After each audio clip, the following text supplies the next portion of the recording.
हमें ज्वाइन किया है सीनियर वकील जनाब हसन रजा पाशा साहब ने। पाशा साहब, आपका बहुत बहुत शुक्रिया सर कि आपने प्रोग्राम के लिए वक्त निकाला। सर ये बताइएगा कि पीटीआई के पास अब कोई और लीगल रेमेडी बचती है कि वो रिलीफ हासिल कर सके?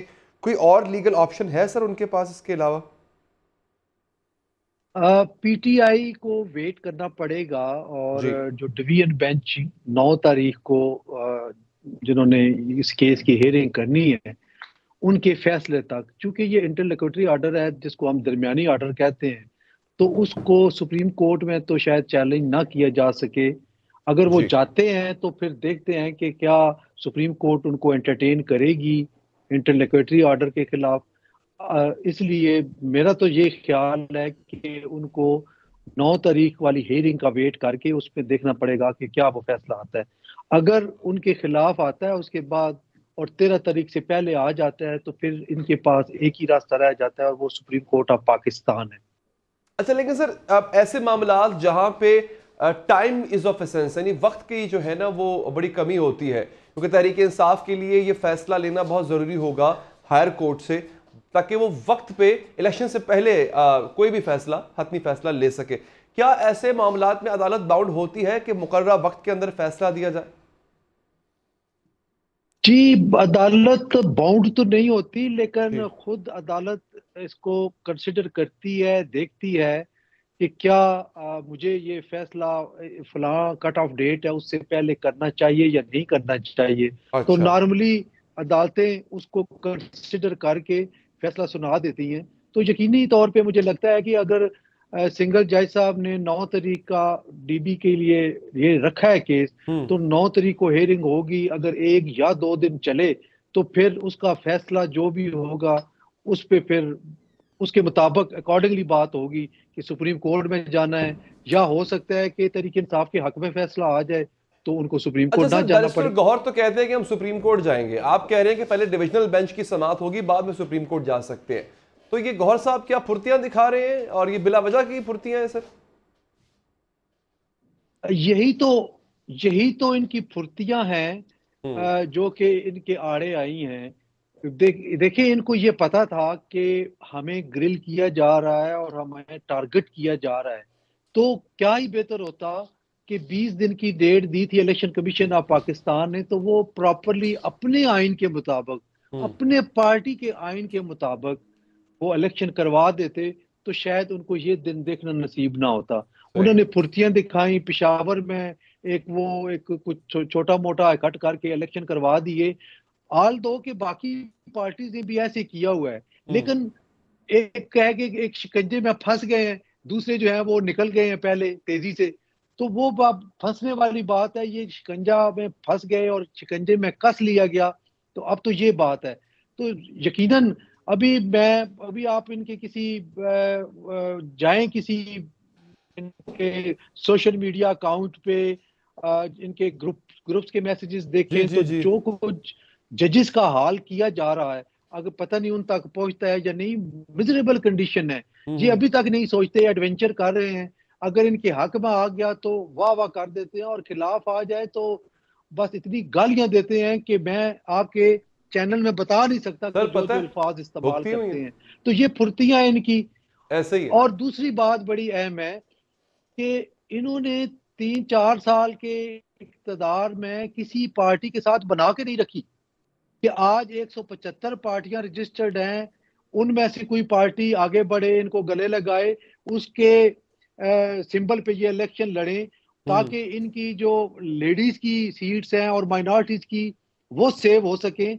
लेकिन ये पता नहीं, मुझे समझ नहीं आ रही कि इन्होंने सेकंड ऑप्शन, थर्ड ऑप्शन क्या रखा है। हम्म। अगर तो आजाद कैंडिडेट्स की सूरत में जाते हैं तो ये फिर इनके लिए प्रॉब्लम क्रिएट होगी। अच्छा सर, ये बताइए, सुप्रीम कोर्ट में जाते हैं तो क्या कोई ऐसा प्रेसिडेंट मौजूद है, या यूं कह लें कि कानून में एक ऐसी गुंजाइश मौजूद है कि सुप्रीम कोर्ट इनको अबूरी रिलीफ दे दे, हतमी फैसले आने तक इनको बल्ले का निशान मिल जाए? ऐसा कुछ हो सकता है? कानून में गुंजाइश है? आप सुप्रीम कोर्ट में ये 185(3) में जा सकते हैं, 184(3) में नहीं जा सकते। 185 में जब जाएंगे तो अच्छा। वो फिर फाइनल ऑर्डर होगा या जजमेंट होगी, उसके अगेंस्ट जाएंगे।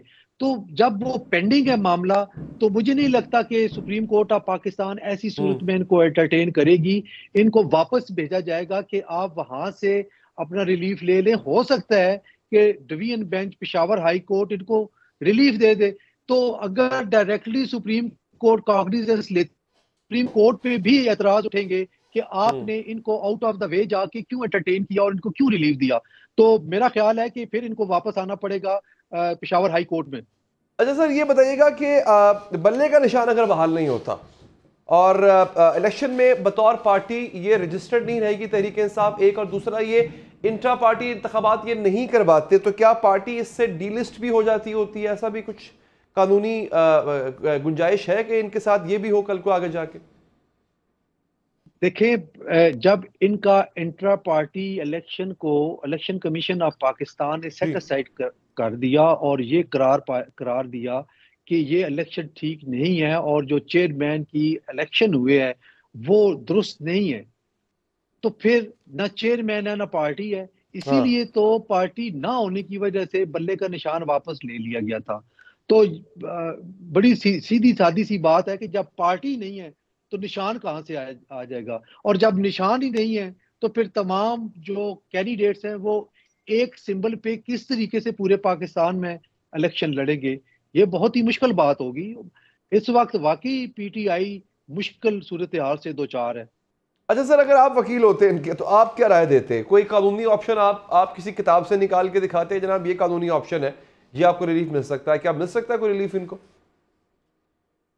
वो राह जो है कानूनी उन्होंने अपनाई हुई है। इन्होंने अपनी चॉइस की हाई कोर्ट को सिलेक्ट किया। पेशावर ये इस्लामाबाद हाई कोर्ट छोड़ के बाकी तमाम प्रोविंसेस की हाई कोर्ट छोड़ के Peshawar high court by choice गए हैं और वहां पे सिंगल जज साहब ने इनको रिलीफ भी दिया और मामला उन्होंने भी छोड़ दिया था डिवीजन बेंच के। क्योंकि वहां पे रिट जुरिसडिक्शन में जब जाता है कोई मामला तो डिवीजन बेंच सुनता है। क्योंकि छुट्टियां थी तो एक जज साहब ने सुना, तो उन पे भी एतराजात आए कि वो उसको एंटरटेन नहीं कर सकते थे। ये डीबी मैटर था, इसीलिए उन्होंने एक रिलीफ इनको दे के, हालांकि मेरी समझ के मुताबिक उनको रिलीफ भी नहीं देना चाहिए था। अच्छा। उनको मामला रेफर कर देना चाहिए था चीफ जस्टिस साहब को कि आप डिवीजन बेंच की तश्कील करें और डिवीजन बेंच ही फैसला करे, सेम डे हो या वेरी नेक्स्ट डे। लेकिन उन्होंने एक रिलीफ दे दिया और फिर मामला डिवीजन बेंच पे छोड़ दिया, जिसपे अब जो इलेक्शन कमीशन ऑफ पाकिस्तान है उन्होंने ये किया कि वो रिव्यू पिटीशन फाइल कर दी। वो भी सिंगल जज ने सुनी। अब डिवीजन बेंच ही वाहिद हल है। वो अगर इनको समझता है कि रिलीफ इनका बनता है तो वो दे देंगे, और अगर नहीं बनता तो फिर सुप्रीम कोर्ट का रास्ता है, इसके अलावा और कोई राह नहीं है। अच्छा पाशा साहब, अगर सूबाई कोई कोर्ट जो है, हाई कोर्ट हुक्म दे दे पूरे सूबे पे, तो इसका तलाक होगा ही। सूबे से बाहर क्या जुरिस्डिक्शन होती है, और खासतौर पे इलेक्शन का मामला जो कि वफाक का मामला? जी बिल्कुल। असल में तो जो ऐसे हालात में जो इब्तदाई कोर्ट है वो हाई कोर्ट ही है, और हाई कोर्ट कॉन्स्टिट्यूशनल कोर्ट है, कॉन्स्टिट्यूशनल इंस्टीट्यूशन है।